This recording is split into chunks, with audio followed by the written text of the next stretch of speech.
ವಾರ್ತೆಯ ಮುಖ್ಯಾಂಶಗಳು. ಪತ್ನಿಯನ್ನು ಕೊಲೆಗೈದ ಪತಿಗೆ ಜೀವಾವಧಿ ಶಿಕ್ಷೆ. ವಿದ್ಯಾರ್ಥಿಗಳಿಗೆ ಸೌಹಾರ್ದ ಮಾಡಲು ಸಂಸತ್ ಭವನಕ್ಕೆ ಆಹ್ವಾನಿಸಿದ ಉಪರಾಷ್ಟ್ರಪತಿ. ಸತ್ಯಂ ಪ್ರೇರಣಾ ಉಚಿತ ಕಾರ್ಯಾಗಾರ ಯಶಸ್ವಿ. ಅಧ್ಯಕ್ಷ ಶರ್ಮಿಳಾ ಮಾದನಗೇರಿ ಅವರಿಗೆ ತಾಲೂಕು ಆಡಳಿತದಿಂದ ಅವಮಾನ. ರಂಗಧಾಮದಲ್ಲಿ ರಂಗೇರಿದ ಸಂಧ್ಯಾ. ದತ್ತಗುರು ಕಂಠಿಗೆ ಕಾಯಕ ಯೋಗಿ ಪ್ರಶಸ್ತಿ. ಪ್ರಸಂಗಾವಧಾನ ಸಮಾರೋಪ. ಎರಡನೇ ಮದುವೆಯಾದನೆಂಬ ಕಾರಣಕ್ಕೆ ಗಂಡನನ್ನ ಕೊಲೆ ಮಾಡಿದ ಪತ್ನಿಗೆ ಜೀವಾವಧಿ ಶಿಕ್ಷೆ ವಿಧಿಸಿ ಪ್ರಧಾನ ಜಿಲ್ಲಾ ಮತ್ತು ಸೆಷನ್ಸ್ ನ್ಯಾಯಾಲಯ ತೀರ್ಪು ಪ್ರಕಟಿಸಿದೆ. ಭಟ್ಕಳದ ರೇಷ್ಮಾ ಖಾನಂ ಶಿಕ್ಷೆಗೊಳಗಾದ ಮಹಿಳೆ. ಭಟ್ಕಳ ತಾಲೂಕಿನ ಮೌಲಾನಾ ಆಜಾದ್ ರಸ್ತೆಯ ಅಬ್ದುಲ್ ನಾಸಿರ್ ಕೊಲೆಯಾದ ಪತಿ. 2017 ಫೆಬ್ರವರಿ 17ರಂದು ಘಟನೆ ನಡೆದಿತ್ತು.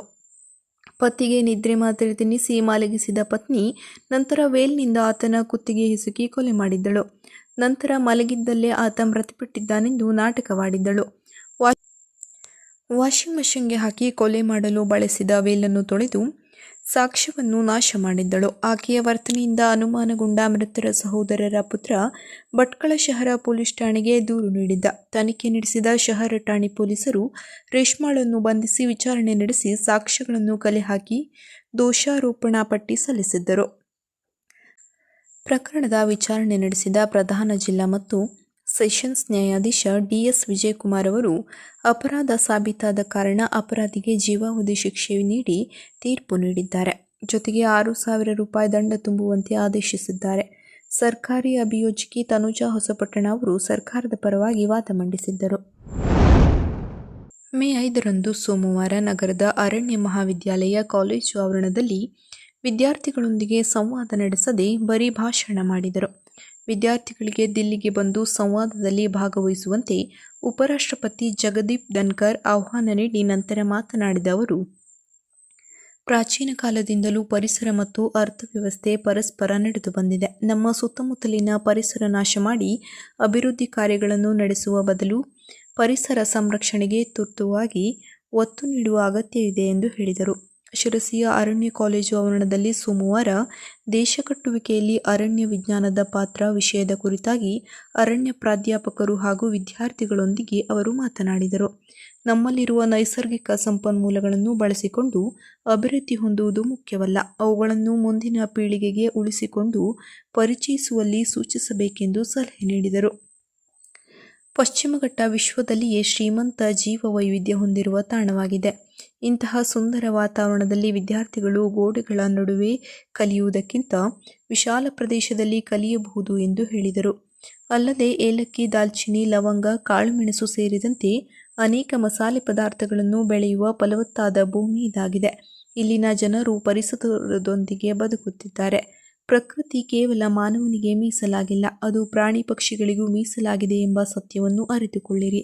ಇಂದಿನ ಪೀಳಿಗೆ ಈ ಸತ್ಯದೊಂದಿಗೆ ಅಧ್ಯಯನ ನಡೆಸುತ್ತಾ ಮುಂದಿನ ಪೀಳಿಗೆಗೂ ಅರಿವು ಮೂಡಿಸಬೇಕು ಎಂದರು. ಅರಣ್ಯ ಶ್ವಾಸಕೋಶದಂತೆ ನಮ್ಮ ಶ್ವಾಸಕೋಶ ಸರಿಯಾಗಿದ್ದರೆ ಉಸಿರಾಡಬಹುದು. ಅಲ್ಲದೆ ವಾತಾವರಣದ ಏರಿಳಿತ ಜಗತ್ತಿಗೆ ಎಚ್ಚರಿಕೆ ಗಂಟೆ ನೀಡುತ್ತಿದೆ. ಈ ಸವಾಲನ್ನು ಎದುರಿಸಲು ಪರಿಸರ ಉಳಿಸಿ ಬೆಳೆಸಬೇಕು. ಮಾನವನ ಅತಿಯಾದ ಆಸೆಗೆ ಪರಿಸರವನ್ನು ನಾಶ ಮಾಡಿಸುತ್ತಿದೆ. ಭೂಮಿ ತಾಯಿ ಕ್ಷಮೆ ನೀಡಲಾರಳು ಎಂದು ಎಚ್ಚರಿಸಿದರು. ಕಳೆದ 10 ವರ್ಷದಲ್ಲಿ ಭಾರತ ಆರ್ಥಿಕವಾಗಿ ಸದೃಢವಾಗಿ ಬೆಳವಣಿಗೆ ಹೊಂದಿದೆ. ಇದರಿಂದ ಜಗತ್ತಿನ ದೃಷ್ಟಿ ನಮ್ಮ ಮೇಲೆ ಇದೆ. ಇಂದು ದೇಶದ ಯುವ ಜನತೆ ವಿಶ್ವದ ಚಿತ್ರಣ ಬದಲಾಯಿಸುವ ಶಕ್ತಿ, ಸಾಮರ್ಥ್ಯ ಹೊಂದಿದ್ದಾರೆ ಎಂಬುದನ್ನು ನೆನಪಿಟ್ಟುಕೊಳ್ಳಬೇಕೆಂದು ವಿದ್ಯಾರ್ಥಿಗಳನ್ನು ಎಚ್ಚರಿಸಿದರು. ಭಾರತವು ಸಾಂಸ್ಕೃತಿಕವಾಗಿ ಸಿರಿವಂತವಾಗಿದೆ. ಆದಿಕಾಲದಿಂದಲೂ ಈ ನೆಲದಲ್ಲಿ ಪರಿಸರ ಸಂರಕ್ಷಣೆಯ ಮಹತ್ವ ಸಾರಲಾಗಿದ್ದು, ಪರಿಸರದೊಂದಿಗೆ ಬದುಕುವ ಕಲೆಯನ್ನು ನಮ್ಮ ಪೂರ್ವಜರು ಅರಿತಿದ್ದರು ಎಂದರು. ಸಸಿಗಳನ್ನು ನಾಟಿ ಮಾಡುವುದೇ ಅರಣ್ಯ ರಕ್ಷಣೆಯಲ್ಲ, ಸಸ್ಯ ಸಂಪತ್ತು, ಜೀವಿಗಳ ಉಳಿವು, ಗಾಳಿ, ನೀರಿನ ಸಂರಕ್ಷಣೆ ಅಗತ್ಯವಿದೆ. ಗಾಳಿ, ನೀರು ಮಾನವನ ಜೀವನಕ್ಕೆ ಅವಶ್ಯ. ಆದುದರಿಂದ ನಮ್ಮ ಪೂರ್ವಜರು ನೀರು ಮತ್ತು ಗಾಳಿಯನ್ನು ದೇವರೆಂದು ಪೂಜಿಸುತ್ತಿದ್ದರು ಎಂದರು. ನಿಗದಿತ ಸಮಯಕ್ಕಿಂತ 10 ನಿಮಿಷ ಮುಂಚಿತವಾಗಿಯೇ ಕಾಲೇಜು ಆವರಣಕ್ಕೆ ಬಂದ ಜಗದೀಪ್ ಧನ್ಕರ್ ಕಾರಿನಲ್ಲಿ ಇಳಿಯುತ್ತಲೇ ವಿದ್ಯಾರ್ಥಿಗಳತ್ತ ಕೈ ಬೀಸಿದರು. ವಿದ್ಯಾರ್ಥಿಗಳು ಖುಷಿಯಿಂದ ಕೂಗಿದರು. ಜಿಲ್ಲಾ ಉಸ್ತುವಾರಿ ಸಚಿವ ಮಂಕಾಳ್ ವೈದ್ಯ, ಸಂಸದ ವಿಶ್ವೇಶ್ವರ ಹೆಗಡೆ ಕಾಗೇರಿ, ಶಾಸಕರಾದ ಭೀಮಣ್ಣ ನಾಯ್ಕ್, ಧಾರವಾಡ ಕೃಷಿ ವಿಶ್ವವಿದ್ಯಾಲಯದ ಉಪಕುಲಪತಿ ಪಿ.ಎಲ್. ಪಾಟೀಲ್ ಉಪಸ್ಥಿತರಿದ್ದರು. ಅರಣ್ಯ ಕಾಲೇಜಿನ ಡೀನ್ ಆರ್ ವಾಸುದೇವ್ ಕಾರ್ಯಕ್ರಮ ನಿರ್ವಹಿಸಿದರು. ಶಿರಸಿಯ ಅರಣ್ಯ ಮಹಾವಿದ್ಯಾಲಯದ ಕಾಲೇಜು ಆವರಣದಲ್ಲಿ ಜಗದೀಪ್ ಧನ್ಕರ್ ಅವರು ತಮ್ಮ ತಾಯಿ ಕೇಸರಿ ದೇವಿ ಹೆಸರಿನಲ್ಲಿ ಅಶೋಕ ವೃಕ್ಷ ನೆಟ್ಟರು. ಧನ್ಕರ್ ಅವರ ಪತ್ನಿ ಸುದೇಶ್ ಧನ್ಕರ್ ಅವರು ತಮ್ಮ ತಾಯಿ ಭಾಗವತಿ ದೇವಿ ಹಾಗೂ ರಾಜ್ಯಪಾಲ ತಾವರಚಂದ್ ಗೆಹ್ಲೋಟ್ ಅವರು ತಮ್ಮ ತಾಯಿ ಸುಮನ್ ಬಾಯಿ ತಾಯಿ ನೆನಪಿನಲ್ಲಿ ಸಸಿ ನಾಟಿ ಮಾಡಿದರು. ಸಂಸತ್ ಭವನಕ್ಕೆ ಆಹ್ವಾನ ವಿದ್ಯಾರ್ಥಿಗಳಿಗೆ ಸಂಸತ್ ಭವನಕ್ಕೆ ಆಹ್ವಾನಿಸಿದರು. ಅಲ್ಲಿ ಸಂವಾದ ನಡೆಸುವುದಾಗಿ ಘೋಷಿಸಿದರು.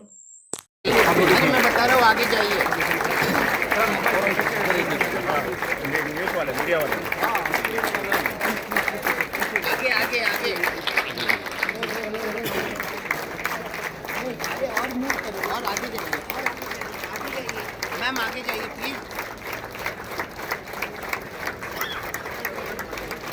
Please please please I request you to come.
Now I request Sri Mankal Vaidya ji to felicitate Dr. Srimati Sudesh Dhankar Madam.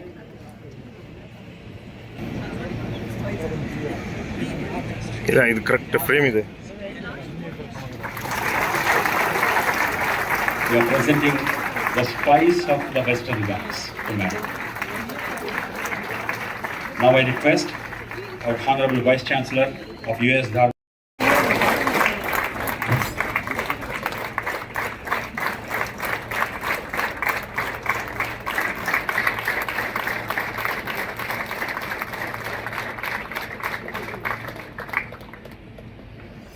Matters.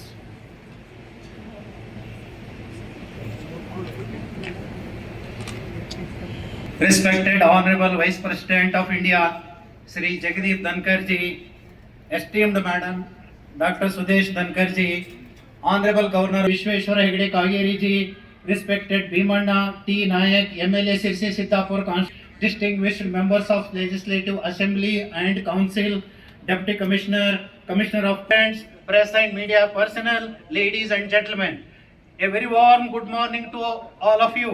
For this historic occasion at the College of Forestry, Sirsi, we are blessed with the presence of distinguished leaders who charity.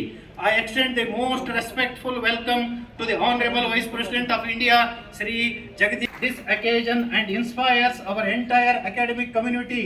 We are equally honored. मंकल एस बजे जी, वो राज्यसभा में सभापति के रूप में जो मेरी पीड़ा है, जो मुश्किल है, उसको समझते हैं। ये मेरे हमदर्द हैं। Is a very talented person.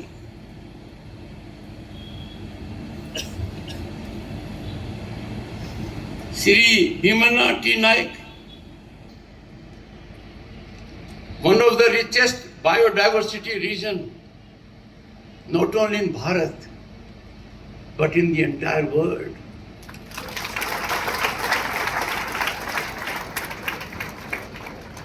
जब ऐसा वातावरण हो तो क्लासरूम्स के दीवार नहीं होती है, दीवार के बाहर भी आप देख सकते हो, because this is one classroom here which is open, breathing and brimming with life, uniquely is surrounded by nature, and nature in its most pristine form.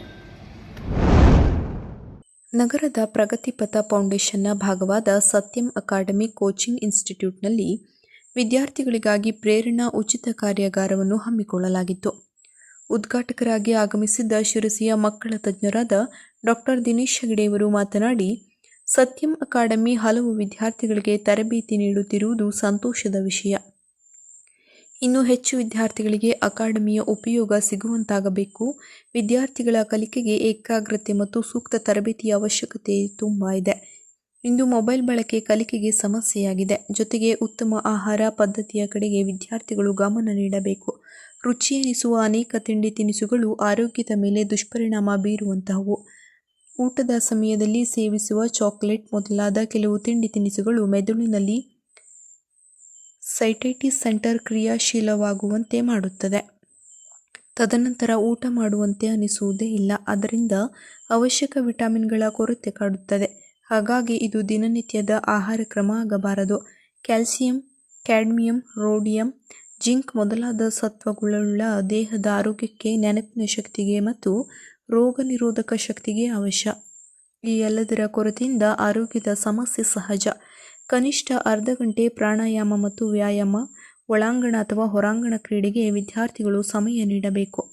ಪ್ರಾಣಾಯಾಮದ ಮೂಲಕ ಶ್ವಾಸಕೋಶದ ಅಲ್ವಿಯೋಲೈ ಮೂಲಕ ಆಮ್ಲಜನಕ ವಿನಿಮಯ ಹೆಚ್ಚಿಸಿಕೊಂಡು ನೆನಪಿನ ಶಕ್ತಿ ವೃದ್ಧಿಸಿಕೊಳ್ಳಬಹುದು.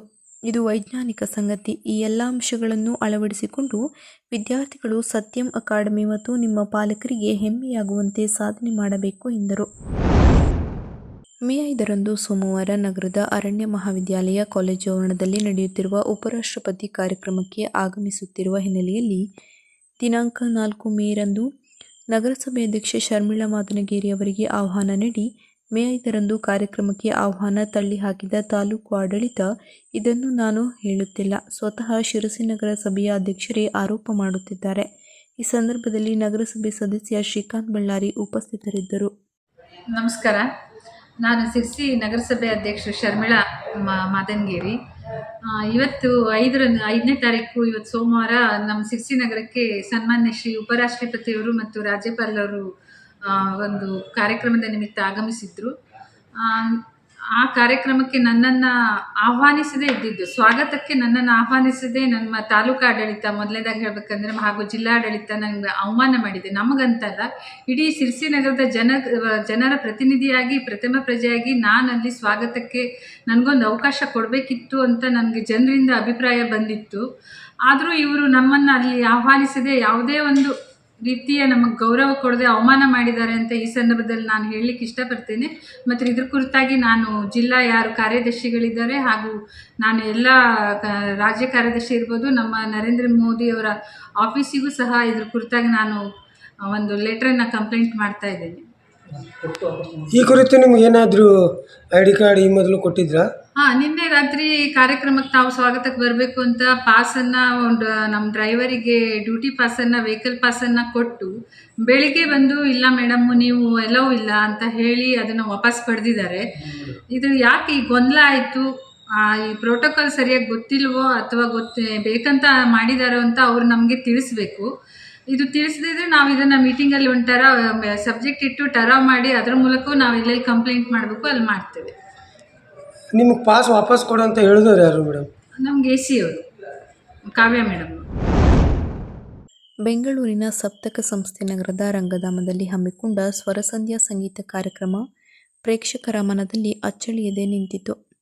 ಉದಯೋನ್ಮುಖ ಕಲಾವಿದೆ ಶ್ರೀಲಕ್ಷ್ಮಿ ಬೆಳ್ಮಣ್ಣು ಅವರಿಂದ ಗಾಯನ ಹಾಗೂ ಅಂತಾರಾಷ್ಟ್ರೀಯ ಖ್ಯಾತಿಯ ಸಿತಾರ ವಾದಕಿ ಅನುಪಮ ಭಾಗವತ್ ಅವರ ಸಿತಾರ ಹಾಗೂ ಪ್ರತಿಭಾವಂತ ಯುವ ತಬಲಾ ವಾದಕ ಇಶಾನ್ ಘೋಷ್ ಅವರ ತಬಲಾ ವಾದನ ಏರ್ಪಡಿಸಲಾಗಿತ್ತು. ಶ್ರೀಲಕ್ಷ್ಮಿ ಬೆಳ್ಮಣ್ಣು ಅವರ ಕಂಠಸಿರಿ ಹಾಗೂ ಸತತ ಸಾಧನೆಯ ರಾಗಧಾರಿ ಸಂಗೀತ ಜೊತೆಗೆ ಗುರುರಾಜ್ ಹೆಗಡೆ ಆಡುಕಳ ಅವರ ತಬಲಾ ಹಾಗೂ ಸತೀಶ್ ಭಟ್ ಹೆಗ್ಗಾರ್ ಅವರ ಹಾರ್ಮೋನಿಯಂ ವಾದನ 1.5 ಗಂಟೆಗಳ ಕಾಲ ಸೇರಿದ ಶ್ರೋತೃಗಳನ್ನು ಮಂತ್ರಮುಗ್ಧರನ್ನಾಗಿಸಿತು. ನಂತರ ಅನುಪಮ ಭಾಗವತರು ಬಿಹಾಗ ರಾಗದಲ್ಲಿ ನುಡಿಸಿದ ಪ್ರೌಢ ಪ್ರಬುದ್ಧ ಆಲಾಪ್, ಜೋಡ ಜಾಲ ಹಾಗೂ ನಂತರ ಅದ್ದಕ್ಕೆ ಜೊತೆಯಾಗಿ ಮಿಂಚಿನ ಸಂಚಾರದಂತೆ ಅದ್ಭುತ ಕಲ್ಪನೆಯ ಲಯ ವಿನ್ಯಾಸದ ಇಶಾನ್ ಘೋಷ್ ಅವರ ತಬಲಾ ವಾದನ 400ಕ್ಕೂ ಮಿಕ್ಕಿ ಸೇರಿದ ಸಂಗೀತ ಪ್ರೇಮಿಗಳನ್ನು ಸೆರೆ ಹಿಡಿಯುವಲ್ಲಿ ಶಯವಾಯಿತು. ಸಪ್ತಕದ GS ಹೆಗಡೆ ಹಾಗೂ ರಂಗಧಾಮದ VP ಹೆಗಡೆ ವೈಶಾಲಿಯವರು ದೀಪ ಬೆಳಗಿಸಿ ಉದ್ಘಾಟಿಸಿದರು. ಪ್ರಭಾಕರ್ ಹೆಗಡೆ ಹುಡೆಹದ್ದ ಹಾಗೂ RN ಭಟ್ ಸುಗಾವಿ ಅವರು ಕಲಾವಿದರನ್ನು ಗೌರವಿಸಿದರು. ಧಾರವಾಡದ ಜಿಲ್ಲಾ ಸಾಹಿತ್ಯ ಭವನದಲ್ಲಿ ಕಾರ್ಮಿಕ ದಿನಾಚರಣೆ ನಿಮಿತ್ತ ಅಕ್ಷರಹು ದೀಪ ಸಾಹಿತ್ಯ ವೇದಿಕೆ ಆಯೋಜಿಸಿದ್ದ ಕಾಯಕ ಯೋಗಿಗೊಂದು ಕಾವ್ಯ ನಮನ ಕಾರ್ಯಕ್ರಮದಲ್ಲಿ ಶಿರಸಿಯ ಖ್ಯಾತ ಸಾಹಿತಿ ದತ್ತಗುರು ಕಂಠಿಯವರಿಗೆ ಕಾಯಕ ಯೋಗಿ ಪ್ರಶಸ್ತಿ ನೀಡಿ ಗೌರವಿಸಲಾಯಿತು. ಅಕ್ಷರದೀಪ ಸಾಹಿತ್ಯ ವೇದಿಕೆಯ ಸಂಸ್ಥಾಪಕ ಅಧ್ಯಕ್ಷ ಪ್ರವೀಣ್ ಕನ್ಯಾಡ ನೇತೃತ್ವದಲ್ಲಿ ಪ್ರತಿ ವರ್ಷ ವಿವಿಧ ಕ್ಷೇತ್ರಗಳಲ್ಲಿ ಸಾಧನೆಗೈದ ಸಾಧಕರಿಗೆ ಪ್ರಶಸ್ತಿ ನೀಡಿ ಗೌರವಿಸಲಾಗುತ್ತದೆ. ದತ್ತಗುರು ಕಂಠಿಯವರ ಸಾಹಿತ್ಯ ಹಾಗೂ ಕೃಷಿ ಕ್ಷೇತ್ರದಲ್ಲಿನ ಅನುಪಮ ಸಾಧನೆಯನ್ನು ಗುರುತಿಸಿ ಕಾಯಕ ಯೋಗಿ ಪ್ರಶಸ್ತಿಯನ್ನು ನೀಡಿ ಗೌರವಿಸಲಾಗಿದೆ. ಅಕ್ಷರದೀಪ ಸಾಹಿತ್ಯ ವೇದಿಕೆ ಉತ್ತರ ಕನ್ನಡ ಜಿಲ್ಲಾಧ್ಯಕ್ಷೆ ಭವ್ಯ ಹಳೆಯೂರು ಸೇರಿದಂತೆ ಹಲವರು ಉಪಸ್ಥಿತರಿದ್ದರು. ಯಕ್ಷಗಾನದ ಹೆಜ್ಜೆಯ ಜೊತೆಗೆ ಗೆಜ್ಜೆ ಸದ್ದು ಮಾಡಿದಂತೆ ಒಂದು ವಿಶೇಷ ಕಾರ್ಯಕ್ರಮವನ್ನು ಆಯೋಜಿಸಿ ಯಶಸ್ವಿಗೊಳಿಸಿದ ಯಕ್ಷಗೆಜ್ಜೆ ಸಂಸ್ಥೆ ಭವಿಷ್ಯದಲ್ಲಿ ಭರವಸೆ ಮೂಡಿಸಿದೆ ಎಂದು ವಿದ್ಯಾವಾಚಸ್ಪತಿ ಉಮಾಕಾಂತ್ ಭಟ್ ಹಿರೇಕೈ ಹೇಳಿದರು. 5 ದಿನಗಳ ಕಾಲ ಕರ್ನಾಟಕ ಯಕ್ಷಗಾನ ಅಕಾಡೆಮಿ ಮತ್ತು ಸ್ಥಳೀಯ ಯಕ್ಷಗಾನ ತರಬೇತಿ ಸಂಸ್ಥೆ ಯಕ್ಷಗೆಜ್ಜೆ ಸಹಯೋಗದಲ್ಲಿ ನಡೆದ ನೃತ್ಯಾಭ್ಯಾಸ ತಾಳಮದ್ದಳೆ ಸಂವಾದ ಮತ್ತು ಪ್ರಸ್ತುತಿ ಕಾರ್ಯಕ್ರಮದ ಸಮಾರೋಪದ ಅಧ್ಯಕ್ಷತೆ ವಹಿಸಿ ಮಾತನಾಡಿದರು. ಒಂದು ಮಹಿಳಾ ಯಕ್ಷಗಾನ ತರಬೇತಿ ಸಂಸ್ಥೆ 5 ದಿನಗಳ ಶಿಬಿರ ಆಯೋಜಿಸಿದೆ ಎಂಬುದೇ ಇತಿಹಾಸದಲ್ಲಿ ದಾಖಲಿಸಬೇಕಾದ ವಿಷಯ. ಗೆಜ್ಜೆ ಎನ್ನುವ ಉಪಕರಣವೇ ಸಾಧನೆಯ ಶಿಖರವಾಗಿದೆ ಎಂದು ಹೇಳಿದರು. ಸನ್ಮಾನ ಸ್ವೀಕರಿಸಿದ ರಾಜ್ಯೋತ್ಸವ ಪ್ರಶಸ್ತಿ ವಿಜೇತ ಕೇಶವ್ ಹೆಗಡೆ ಕೊಳಗಿ ಪದ್ಯಗಳ ಅಥವಾ ಭಾಗವತರುಗಳ ಹಾದಿ ತಪ್ಪಿ ಅಪಸವ್ಯಗಳೇ ವಿಜೃಂಭಿಸುತ್ತಿರುವ ಈ ಕಾಲದಲ್ಲಿ ಇಂತಹ ಕಾರ್ಯಕ್ರಮಗಳು ಅಗತ್ಯ ಎಂದವರು. ಸಂಪನ್ಮೂಲ ವ್ಯಕ್ತಿಯಾಗಿ ಭಾಗವಹಿಸಿದ ಗೋಡಿನಾರಾಯಣ ಹೆಗಡೆ ಸಂಪ್ರದಾಯವನ್ನು ತಪ್ಪದೆ ನಡೆಸುತ್ತಿರುವ ಯಕ್ಷಗೆಜ್ಜೆ ಸಂಸ್ಥೆಗೆ ಸದಾ ಸಹಕಾರವಾಗಿರುತ್ತದೆ ಎಂದರು. ಹಿರಿಯ ಭಾಗವತ ಕಪ್ಪೆಕೆರೆ ಸುಬ್ರಾಯ ಭಾಗವತ ಅವರು 5 ದಿನಗಳು ವೈವಿಧ್ಯಮಯ ಪಾತ್ರಗಳು ರಂಗದಲ್ಲಿ ಬಂದವು, ಇದೊಂದು ವಿಶೇಷತೆ ಎನ್ನುವ ಅಭಿಪ್ರಾಯ ವ್ಯಕ್ತಪಡಿಸಿದರು. ಇನ್ನೋರ್ವ ಸಂಪನ್ಮೂಲ ವ್ಯಕ್ತಿ ಶ್ರೀಧರ್ ಹೆಗಡೆ ನೆಕ್ಷೆ ಈಗಾಗಲೇ ನೃತ್ಯ ಪ್ರಬುದ್ಧತೆ ಸಾಧಿಸಿರುವ ಯಕ್ಷಗೆಜ್ಜೆ ಮಕ್ಕಳ ಭವಿಷ್ಯ ಉಜ್ವಲವಾಗಲಿ, ಲಕ್ಷಗೆಜ್ಜೆಯಾಗಲಿ ರಂಗದಲ್ಲಿ ಬೆಳೆಯುವಂತಾಗಲಿ ಎಂದು ಹೇಳಿದರು. ಕಾರ್ಯಕ್ರಮದ ಕುರಿತು ಅನಿಸಿಕೆಯನ್ನು ಲತಾ ಗಿರಿಧರ್ ಹಾಗೂ ಸಿಂಧು ಚಂದ್ರ ತಿಳಿಸಿದರು. ನಂತರ ಮಕ್ಕಳಿಂದ ನೃತ್ಯ ವೈಭವ ಹಾಗೂ ಅನುಭವಿ ಕಲಾವಿದರಿಂದ ತಾಳಮದ್ದಳೆ ಕಾರ್ಯಕ್ರಮವೂ ನಡೆದವು. ಈ ಮೇಳದಲ್ಲಿ ಕೊಳಗಿ ಕೇಶವ್ ಹೆಗಡೆ, ಗಜಾನನ್ ಭಟ್ ತೊಳಗೇರಿ, ಮಂಜುನಾಥ್ ಹೆಗಡೆ ಕಂಚಿಮನಿ, ಪ್ರಶಾಂತ್ ಹೆಗಡೆ ಕೈಗಡಿ ಮತ್ತು ತಾಳಮದ್ದಳೆಯ ಮುಮ್ಮೇಳ ಕಲಾವಿದರಾಗಿ ದಿವಾಕರ್ ಹೆಗಡೆ ಕೆರೆಹೊಂಡ, ಶ್ರೀಧರ್ ಹೆಗಡೆ ಚಪ್ಪರಮನೆ ಭಾಗವಹಿಸಿದರು. ಯಕ್ಷಗೆಜ್ಜೆ ಸಂಸ್ಥೆ ಅಧ್ಯಕ್ಷೆ ನಿರ್ಮಲಾ ಗೋಳಿಕೊಪ್ಪ ಸ್ವಾಗತಿಸಿದರು. ಸುರೇಶ್ ಹಕ್ಕಿಮನೆ ನಿರ್ವಹಿಸಿದರು.